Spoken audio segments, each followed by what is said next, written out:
Hey middle managers, welcome back to Organizational Democracy for Dummies. If you remember, I'm Democracy. Episode 2 is today, and we are going to inform you about a fun and exciting topic called Dissent. And to help me out, I brought my cousin along, Daniel. Nice to meet you guys. You can call me Dissent for short. And today, we're going to focus on 3 different aspects of Dissent that will make you more effective as a manager and will create a better workplace for all of you and your employees. These are recognizing dissent, how to approach a dissenting employee, how to remedy the situation. Then, we're going to give you the opportunity to practice these dissenting skills with real scenarios. So let's get started. Now, first, we have to be able to recognize dissent in action. So, how do we do that? Casing describes dissent as a particular form of employee voice that involves the expression of disagreement or contradictory opinions about organizational practices and policies. But what does it actually look like? Dissent can come in many different shapes and sizes. Just a few of the many examples can range from speaking to a manager, filling out a complaint form, to something as serious as governmental whistleblowing and exposing illegal behaviors. When someone is expressing disagreement of an organization's practices or policies, they are expressing dissent. Thanks, Daniel. Now that we know what dissent is, we can recognize when our employees are dissenting, but what comes next? So, next, we need to know how to approach a dissenting employee. First thing you need to do is go into listening to this dissent with an open mind. It's very easy to get defensive, but try to be open. As Casey discusses, while there's no exact formula in choosing systems to foster dissent, some common themes and important values include confidentiality, safety, consistency, and authenticity.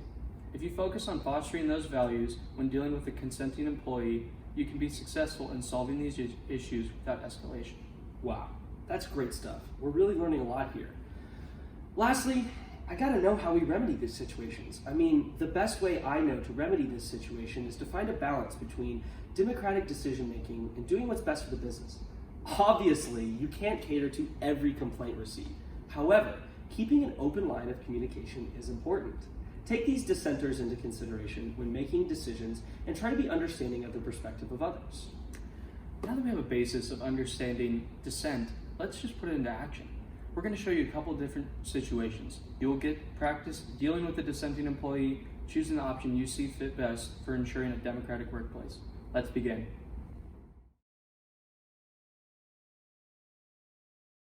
Hey boss, I was wondering if I could have a word with you real fast. Hey, of course, tell me what's on your mind. So, as you know, the company recently passed a policy that employees, when on company time, are only allowed to take 2 bathroom breaks of up to 15 minutes each throughout the day. The problem is, I always go to the bathroom more than twice a day, drink a lot of water, try and be hydrated. So I had to stall the amount of water that I drink each day, and I don't go too often. Wow, really? Tell me more about that. Yeah, I know I'm not alone in this. The other people that sit around me have been complaining about the same thing, so I just wanted to bring the situation to you and talk to you about it. Well, I find that situation really, really weird, so I really want to talk to somebody about it. I really appreciate you bringing this to me. Policies like this actually come from above me, so I'm going to go check that out right now with my manager. Hey boss, I was wondering if we could have a chat about the new bathroom policy. Isn't it great? We're more efficient with people taking fewer breaks. We're saving money on water cooler refills. With employees drinking less water, we're making more money, we're spending less money. It's an absolute win. So that's kind of one of the problems I'm seeing from some of my employees is that they like to go to the bathroom more than twice a day, and so I've kind of seen some problems with the new policy. See, we knew that some people were gonna have a problem with it. You can never improve anything without some people being upset and wanting things to go back the way they were. Yeah, but I don't really know if hurting people's health is an improvement per se. Well, you might be right about that. We could bring in some of the employees to talk this over a bit more and I guess get their perspective. Well, that is a great idea. I think I could bring in one of my valued employees to talk to you about this. Cool. Hi there. So I hear that we need to talk about the bathroom policy that was recently put in place here. So what are your main concerns with it? Yeah, thank you so much for being willing to talk to me about this. In essence, myself and some of the other employees have fairly strong opinions going against this new bathroom policy. In our opinion, it is pretty unreasonable to limit something like that for employees, especially in a formal manner like a workplace policy. See, the original intent of the policy was to limit the amount of wasted time that was coming from employees taking bathroom breaks purely for the reason of taking breaks. People were abusing it, and so we created the policy that would help prevent that. Yeah, I understand that, but the employees are taking the policy very seriously to the point of drinking less water. Well, that's certainly not good. We can't have a policy in place that puts our employees at any type of health risk. Well, thank you very much. I was hoping you'd understand. So, have you given any thought to what changes we can make to the policy? So, what would you think if we adjusted the policy to stop limiting quantity or duration?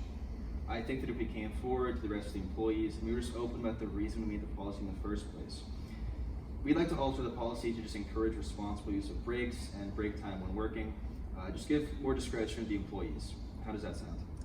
I would really appreciate that, and I really appreciate you taking the time to explain your reason behind the policy and the willingness to be flexible enough to alter the policy. So, thank you very much.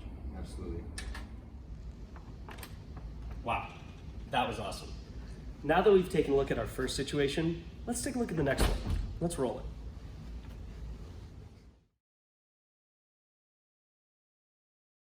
Hey boss, I was wondering if I could have a word with you really fast. Yeah, of course. How are you?